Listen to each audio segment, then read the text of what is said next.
안녕하세요. 이번 시간에는 내추럴과 로이더 간의 이제 운동 방법의 차이라든가 뭐 식단의 차이에 대해서 이제 핵심적인 것만 좀 이야기해 보도록 하겠습니다. 근데 이야기에 들어가기 앞서서 이제 제가 영재발굴단이라는 프로그램을 봤거든요. 이제 김선우라고 11살짜리 초등학생 체조 선수가 나오는 그런 이제 편이었는데, 이제 그 친구가 이제 하루하루 훈련을 하는데 진짜 이제 눈물을 삼켜가면서 이렇게 울음을 참아가면서 매일매일 진짜 고된 훈련을 이렇게 해내는 모습이 너무 대견하고 너무 참 진짜 숭고스럽고 참 존경심이 들더라고요.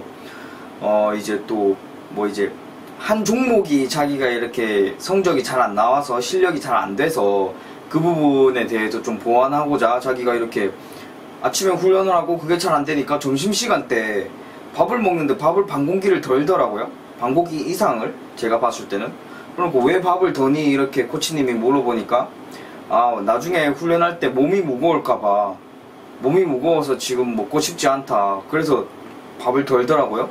그 밥 반 공기 먹고 이제 다른 친구들은 이제 훈련 시간이 다 끝나고 이렇게 집에 가는데 자기 혼자 남아가지고 또 더 이제 연습을 하더라고요.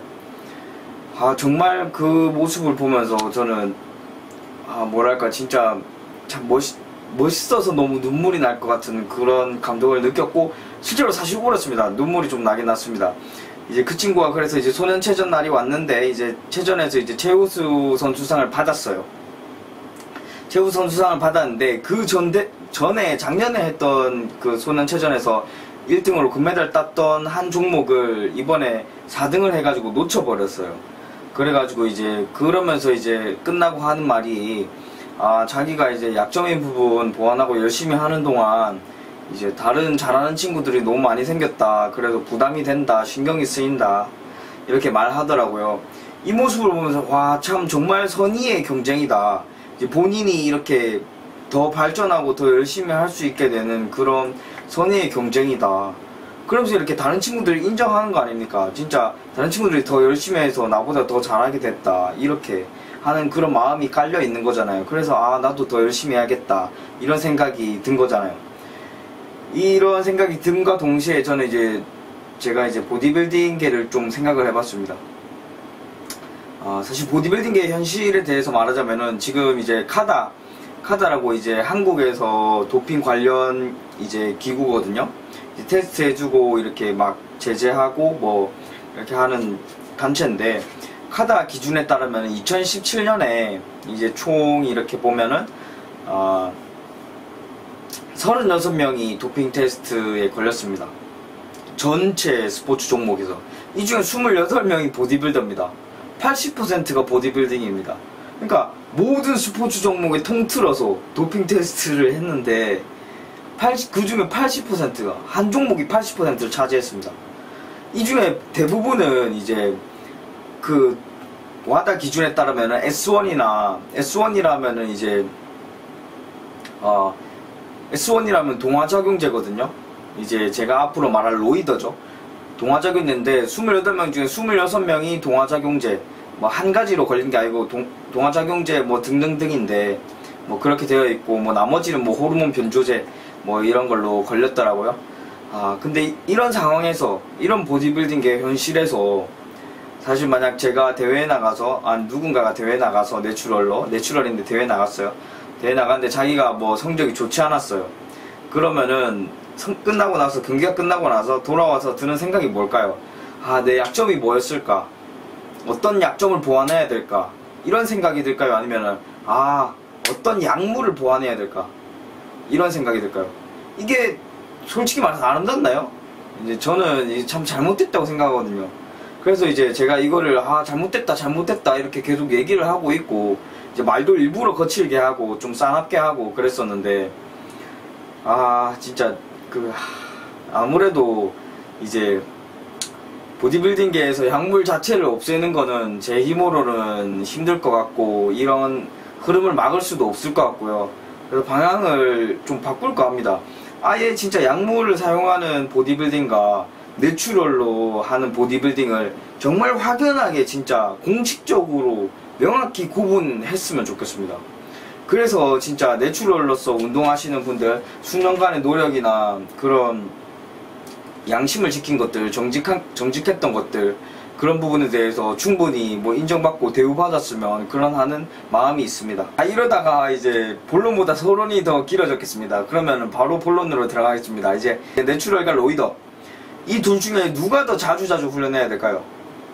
정답은 이제 내추럴들입니다. 내추럴 같은 경우에는 제가 내추럴로 운동하고 있고, 제가 운동 관련 영상에서 항상 하는 말이 이제 빈도수를 늘려라거든요. 내추럴 같은 경우에는 이제 단백질 합성하는 그런 이렇게 몸의 시스템이 단백질을 합성하려고 하는 게 이제 항상 높은 단계로 유지되진 않아요. 단백질 합성도 하고 이제 분해도 합니다. 근데 로이더 같은 경우에는 항상 단백질 합성을 하는 수준이 높아요. 네. 반면에 이제 내추럴들은 낮죠. 낮는데 내추럴들이 이것을 높이려면 어떻게 해야 되냐? 운동을 해야 됩니다. 운동을 하면은 24시간에서 짧게는 24시간, 뭐 길게는 36시간까지 이렇게 단백질 합성 수준이 조금 높아지는데, 이것을 계속 자주 이렇게 해야 된다는 겁니다. 자주 해서 그런 단백질 합성을 유도하는 그런 시스템을 버튼을 딱 눌러서 단백질 합성 수준을 좀 높여야 된다. 네. 이 방법을 위해서는 우리는 자주 운동하는 수밖에 없습니다. 네, 그 운동 볼륨 같은 경우에는 그럼 어떻게 해야 되는가? 이제 내추럴 같은 경우에는 이제 제가 방금 말씀드렸다시피 이제 운동 빈도수가 높습니다. 운동 빈도수가 높기 때문에 볼륨수를 좀 제한을 해야 됩니다. 그러니까 뭐 한 번에 할 때 막 2-3시간, 4시간씩 막 이렇게 막 몰아서 운동을 하면 안 된다는 말이죠. 그리고 몰아서 운동을 하게 되면은 코티솔 호르몬이 이완작용을 촉진시킵니다. 그러니까 단백질 분해 속도를 증가시키고 뭐 근육으로 단백질이 합성되고 뭐 영양소들이 흡수되는 것을 감소시킵니다. 그렇기 때문에 이 코티솔 호르몬의 농도 수치를 낮추기 위해서라도 우리는 운동 시간이 길면 안 됩니다. 운동 시간이 길지 않다, 이거는 볼륨수가 낮다, 이렇게 보실 수도 있거든요. 그러니까 이 코티솔 호르몬 수치 농도를 낮추기 위해서는 운동 시간을 타이트하게 가져가야 됩니다. 타이트하게 가져가다 보면은 이 볼륨수가 자연스럽게 줄 수밖에 없겠죠. 그래서 과도한 볼륨수를 가져가면 안 된다, 이렇게 해석하시면 되겠습니다. 그래서 짧은 운동 시간 안에 타이트하게 모든 거를 이렇게 집중해서 딱 이렇게 하고, 제가 하는 방식은 오전에 이렇게 딱 해서 단백질 합성 수준을 높이고, 다시 나중에 6시간 정도, 7시간 정도 휴식을 취한 뒤, 휴식이라 하면은 뭐 강도 높은 웨이트 트레이닝을 안 하는 그런 상태를 말합니다.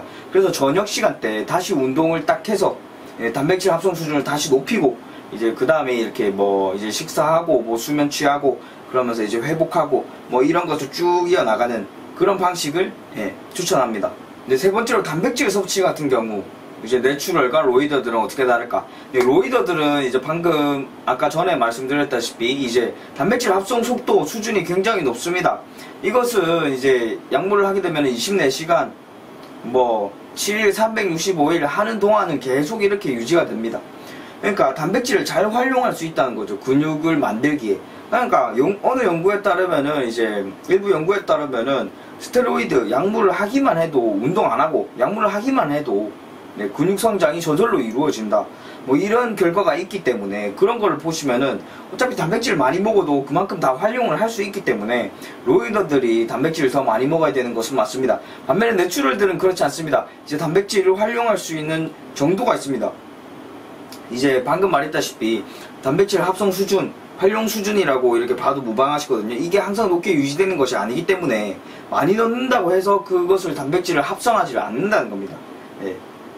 도움이 되셨을까요? 오늘은 여기까지 하겠습니다. 감사합니다.